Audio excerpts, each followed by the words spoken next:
More issues coming along after Helene in Cocke County, this time centered around flood insurance. What changes have to be made? Current national program causing issues and confusion, rather, for some homeowners.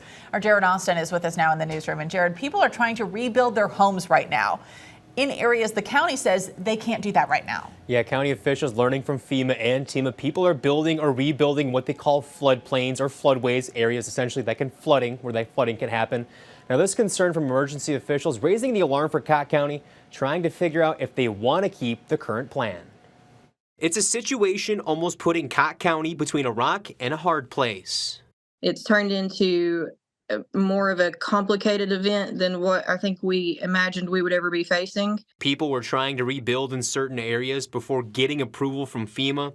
Cocke County's property assessor says that now has leaders questioning if the county should keep the National Flood Insurance Plan.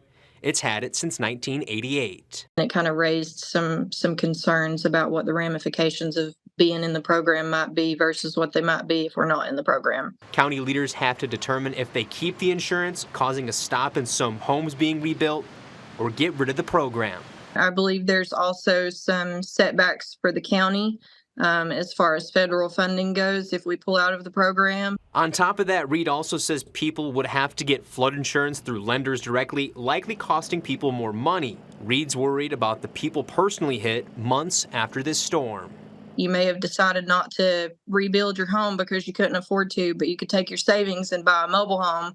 And now you've bought this mobile home, probably financed it, and we're going to come out and tell you, you've got to put a stop construction on it. You've got to remove it from the property or move it to an area where you're not in the floodplain or floodway. Now, we've reached out to several groups in this TEMA, the Cocke County Legislative Board, even a banker and a trustee up there talking about the money. We have gotten in contact with TEMA. They tell us they'll be at tomorrow's meeting at 6 o'clock to answer some of those questions. No one on the board has responded yet, guys. So the board votes to keep or to get rid of this program. Is that kind of what we're waiting for, Jared? Yes, so the board's coming together. They're having TEMA answer these questions. After these questions are answered, the board will vote on this to see if they want to keep this or get rid of it. Yeah, so much frustration for people who lose their homes, and now it's hard to move forward. It's really a difficult thing. Appreciate you, bud.